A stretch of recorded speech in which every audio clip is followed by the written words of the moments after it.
Fundamentals of English Grammar. This is Dr. R.S. Maurya, and we are here in the mid of tag question day 3.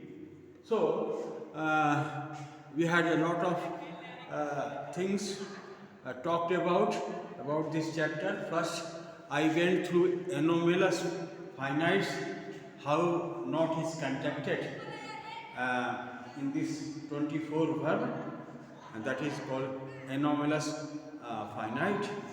And we saw that this anomalous finite had a lot to do with the tag question or tail question or appended question. So grammarians have given different names to this tag question or tail question like this.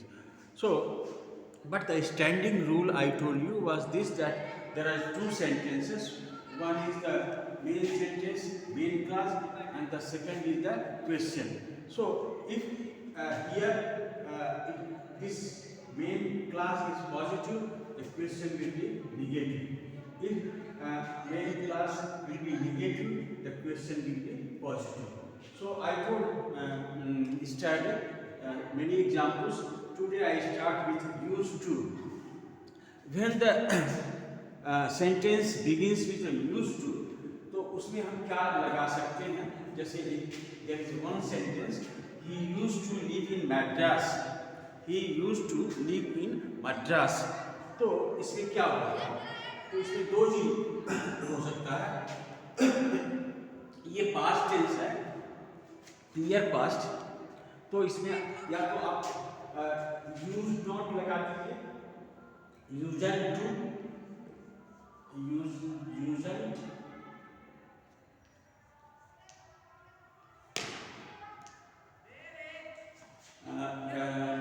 he used to live in Madras.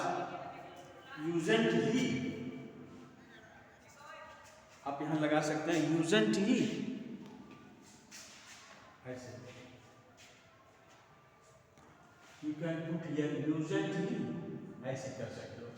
या फिर second option is you can also say did he या didn't he. You can put here didn't he because यहाँ negative होना है, इसलिए negative होना है कि इधर पॉजिटिव है, तो इधर निगेटिव होगा ही. तो अगर यूज से शुरू हुआ तो आप इस तरह से लगाइएगा, डिडंट ही या यूजंट ही. डिडंट यूजंट का प्रयोग दोनों में से कोई भी सही माना जाता है. Now we come to the another point which I was telling कि I am proficient in English.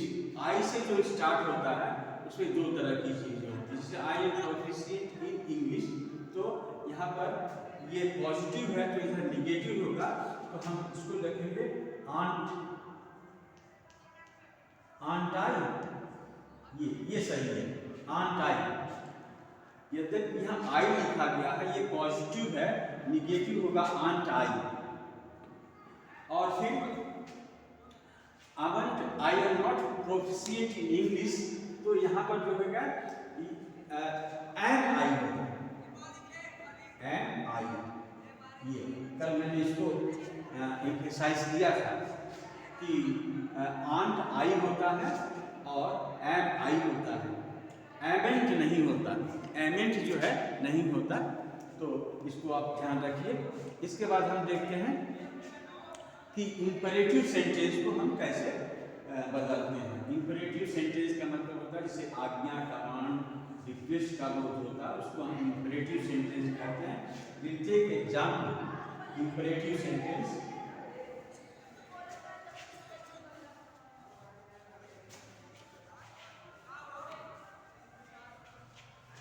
तो हम इसके उदाहरण को देखेंगे. जैसे please do me a favour. Please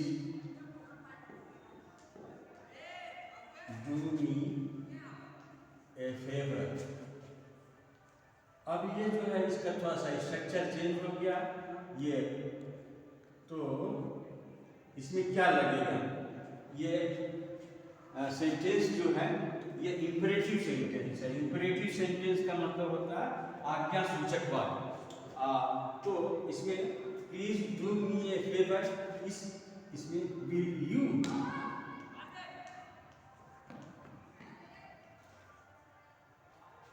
please do me a favour will you. तो प्रायः इसमें यही लगाते हैं इंपरेटिव सेंटेंस में विल यू। जैसे और देखते हैं कि get me a glass of water, get me a glass of water, ये भी इंपरेटिव सेंटेंस है, कमांड है। Get me a glass of water, glass of water, ये भी कमांड था। और विल यू, यहाँ भी यही होगा। तो इसमें सब्जेक्ट नहीं रहता और ये इंपरेटिव सेंटेंस है, तो इसमें हम विल यू का प्रयोग करते हैं। और कुछ उदाहरण हम आपको ले चलते हैं। यस, और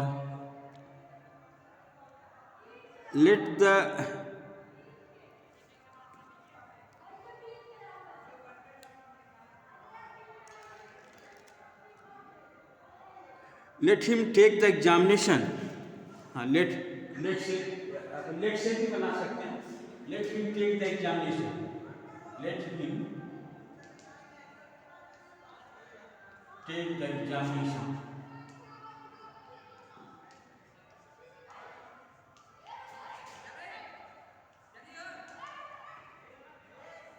let him take the examination, ये नहीं है क्योंकि ये इंपरेटिव सेंटेंस है, तो इसमें भी वही चीज होगा। लेट से बनने वालों में will you,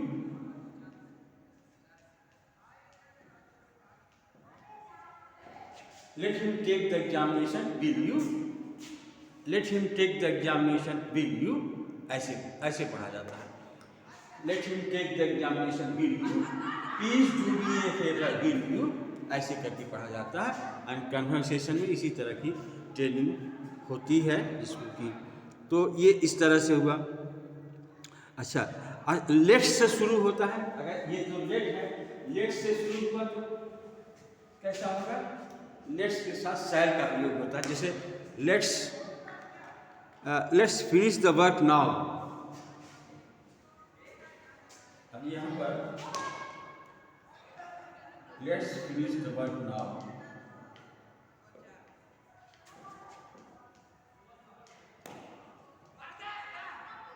the work now, कहाँ दीजिए? हाँ, यहाँ पर होगा शैल, शैल बी,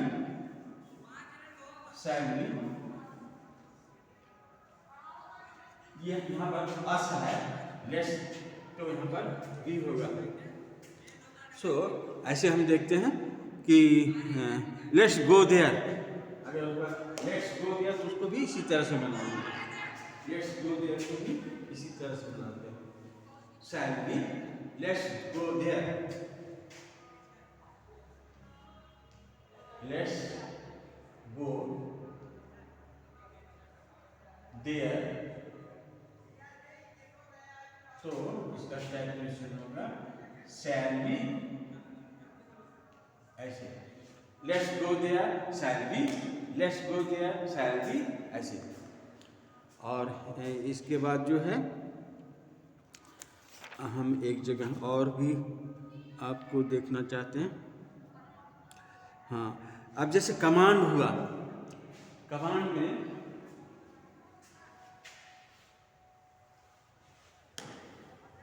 शट से शुरू, shut the door,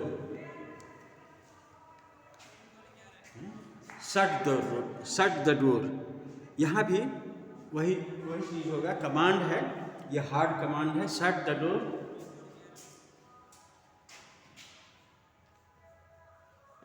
shut the door,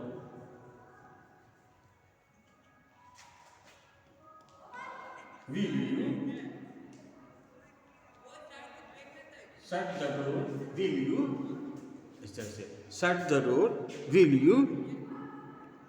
अच्छा, अगर इस तरह का कमांड हो जिसमें ऑर्डर का वो होता है, इसमें दोनों चीज संभव है। ऑर्डर का अगर वो होता है तो ये दोनों शब्द will you और won't you, दोनों का will you या won't you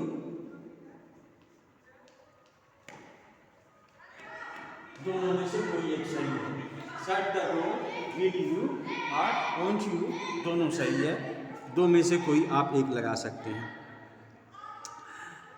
please do me a favour, will you या प्लीज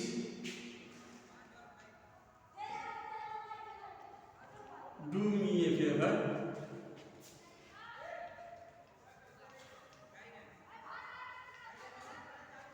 दोनों विल यू या वोंट यू, ये दोनों में से एक सही है, दोनों में से कोई आप लिख सकते हैं, दैट इज करेक्ट। तो अच्छा, अब निगेटिव अगर होगा, निगेटिव में भी इसी तरह से विल यू लगता है, उसमें उसका वोंट यू नहीं लगता, विल यू भी लगता है। जैसे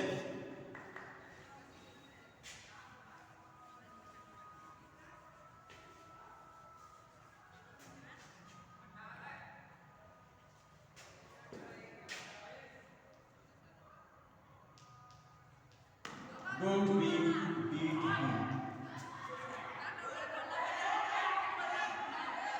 don't beat him, will you,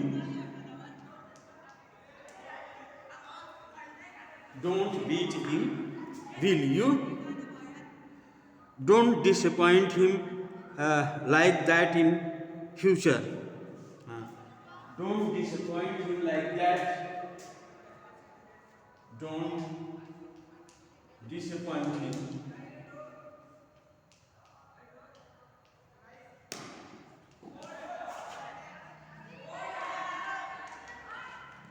like that in future,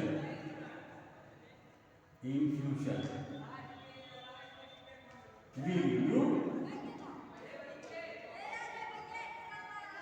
तो गाइस आप देखो कि इस तरह से हमने आपको कल भी आज भी बहुत सी चीज़ बताया टैग क्वेश्चन के बारे में, टैग क्वेश्चन क्या होता है, इसको कैसे यूज़ करते हैं, और फिर इसमें एरर्स जो बन सकते हैं वो भी आप डिटेक्ट कर सकते हैं। More over the most important thing is this will work in conversation when you talk with native speakers or the experts, so definitely you will use it.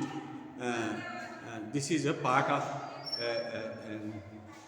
conversation, and without it you cannot understand also so many things. So that was important, and so vocabulary will continue, और फिर भी new chapters 3 दिन vocabulary हम लेंगे और 3 दिन grammar के दूसरे चैप्टर्स को लेंगे। तो this will continue, and after 20 और से 22 I will speed up, expedite the programme for competition and for many things, reasons. So guys, you will have 2 videos daily. You will have 2 videos daily, and so therefore I just want to, you should subscribe and then like, comment and share, so that this can boost up my program further. So I think that's all for today. Tomorrow again we'll meet, and then another thing. I think maybe some parts of vocabulary. So till then, bye.